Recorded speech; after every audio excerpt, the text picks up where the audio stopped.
A title doesn't make a leader.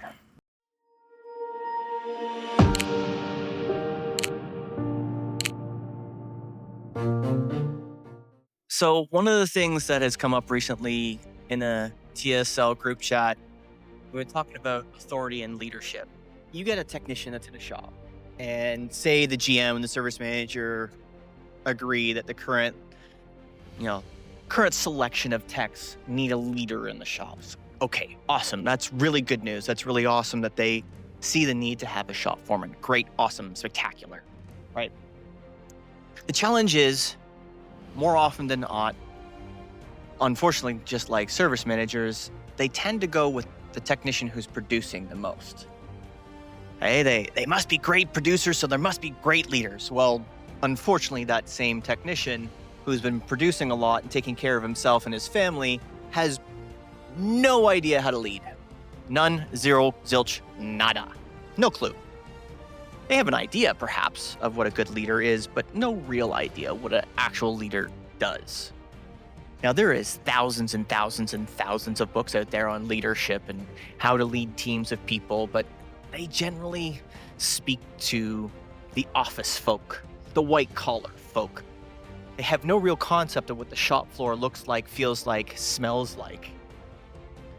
And to that end, you're going to learn something by reading those books, but you're not going to get the nitty-gritty of what it's like to lead a shop.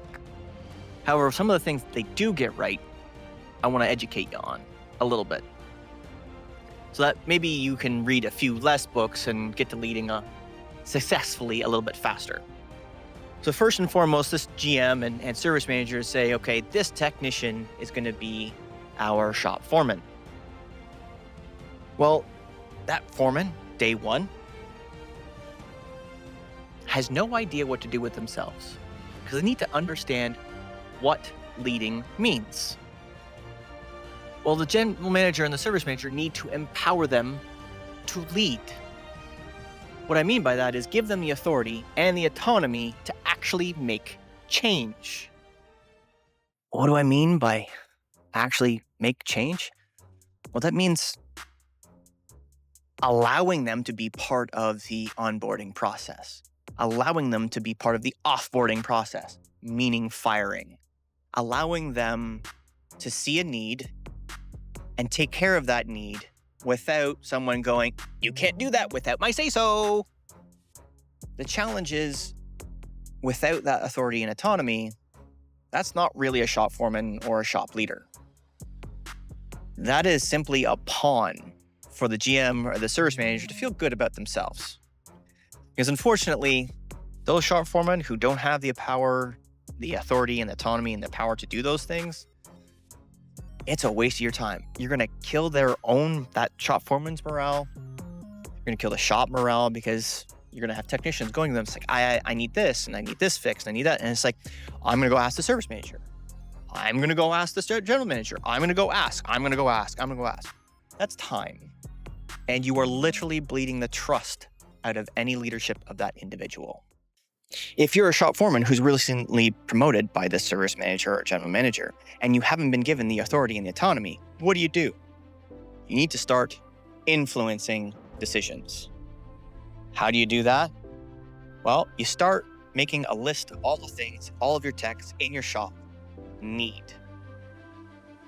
Whether it's fix the tool room, a broken air hose, a fitting that is leaking, it doesn't matter. But start suggesting, like, hey, Tech Z in Bay 10 has a leaking air hose. Now, if you simply say that as a shop foreman to anyone, it's like, well, who cares? Because you haven't communicated why it affects the business and why it affects the technician. Yes, it's leaking. They don't care. Let me say it again. They don't care. To them, it's an air leak. Who cares? It's like a car tire that's losing a little bit of air. They don't care. Just top it up. Just wrap some tape around it, right? No big deal. Well, you've got an air leak in the shop. That means the compressor is going to run more often. If the compressor is going to run more often, it means the maintenance intervals on that compressor are going to happen faster. which means the maintenance that's going to happen on it, whether the shop foreman has to do it or they actually outsource it to a maintenance person or facility, means it's going to cost more often. That's the business case. So it's not that Tech Z in Bay 10 has an air leak. You frame it as a business case, not as a technician has an air leak. And the second thing is you have to talk about the technician. Well, if a technician's air leak or air hose is always leaking, it means they have a hissing in their ear at all times. That's detrimental to their health. Anything over 90 decibels in the shop on a regular basis is going to start impacting ears, like literally impacting ears and hurting ears and your ability to hear things long term. 2, loud noises like that over a long period of time, consistent loud noises over a long period of time, you start to lose the ability to hear at that frequency over a long period of time.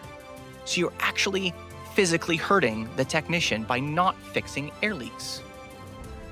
That's how you frame things from that point of view, and you start influencing those decisions. If you don't have the authority and autonomy to just go and replace the air hose or replace the fitting or fix it or whatever the cost would be, you bring it up to 3 business cases, or at least 1 business case and at least 1 technician mental health state or physicality state. That's one great way to help the technician.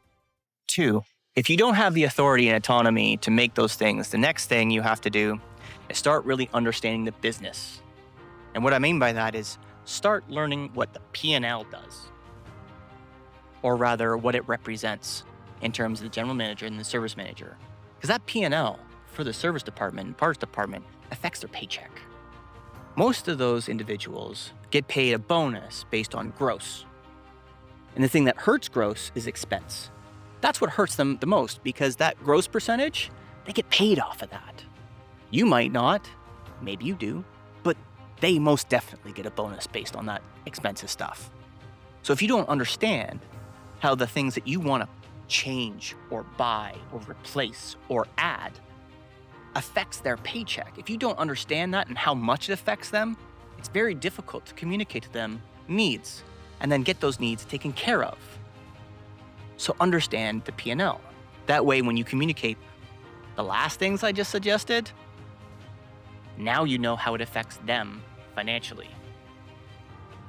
So for example, you know what each one of the line items actually means or represents on the P&L? If you don't, you need to start. Now, there are all kinds of resources out there. Lots and lots of resources are out there to teach you what a P&L actually is, what each line item actually means. Because the line items, the numbers, pretty much mean the same thing everywhere. Doesn't matter what business we're talking about. Automotive, aviation, HD, it doesn't matter. P&L is a P&L is a P&L. What goes into them is perhaps slightly differently, depending on how creative the accounting department is. So go out and learn what is on the P&L. Now, if you want to know what it's like in automotive or HD or aviation or trains, planes, and automobiles, maybe your first suggestion, if you don't want to go out and immediately just start reading gobbledygook about P&L, is talk to someone who's already in your position. Other shop foremen, other service managers, perhaps in another shop, and ask them, can you redact maybe a P&L of yours and go through it with me? You don't have to tell me what the dollar values are, but just tell me how to calculate the really important things, like gross profit, like net profit, like gross labor, like gross parts. Ask them, somebody who's already doing it, ask them to teach you something. Because I can bet dollars to pesos that there are service managers, shop foremen, fixed directors, general managers out there that are more than willing to teach you, to help you be better in this industry. So that's 2. What's number 3? Because I said I'd do number 3.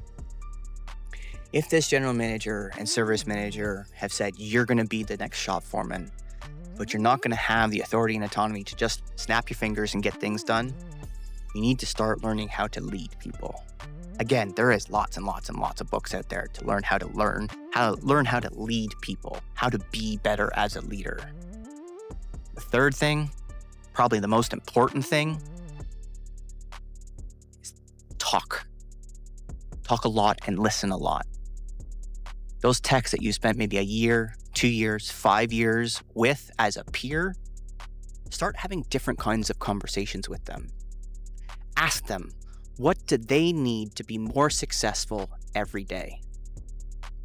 Don't ask them every day. Maybe once a month, maybe once a quarter if you're a really busy big shop.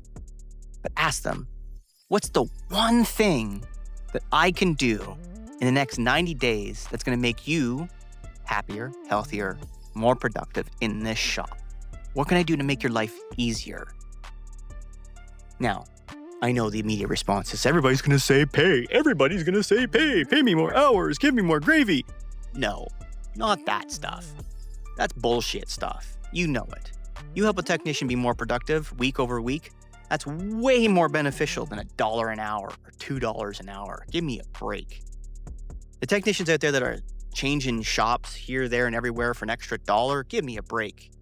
Get your certifications, get your training, get your efficiency up. Learn how to be a better technician. The thing that the shop foreman's supposed to do is how to help them win, not just as a technician, but as a human. How to be better in life, how to be a better human in the shop, how to be a better team player. That's what the shop foreman's supposed to be doing. So those are the things that you can do as a shop foreman if you have no real authority and autonomy to just snap your fingers and make things happen. And all of those things are very easy to do, and for the most part, free for you to do and learn today. Here's the last little tidbit. Do not fall into the trap of micromanagement. Do not fall into the trap of micromanagement. The last thing you want to do is to be joystick in the shop. There's a lot of people out there that, unbeknownst to themselves, end up on a power trip and they have no real idea that they're doing it. That micromanagement, that joystick and say, hey, you need to do this, hey, you need to do this, and then you need to go over there, and then you need to do this, and I need you to do that. No. No. Don't be doing that.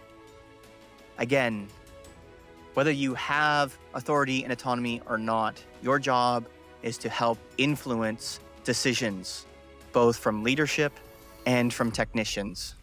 You have to influence them to be better. You want them to learn how to be better. And it's your job to give them the breadcrumbs to make the steps in the right direction. You want everybody rowing in the same direction, and it's your job at the back, at that big old tiller at the back, to gently steer and course correct. You don't want to be changing lanes. You want to be gently course correct.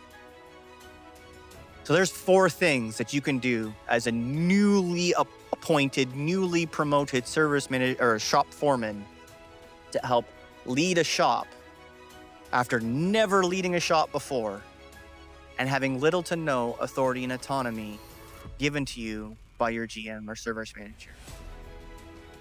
As always, negative pushes, positive pulls. Always clean your toys before you put them away.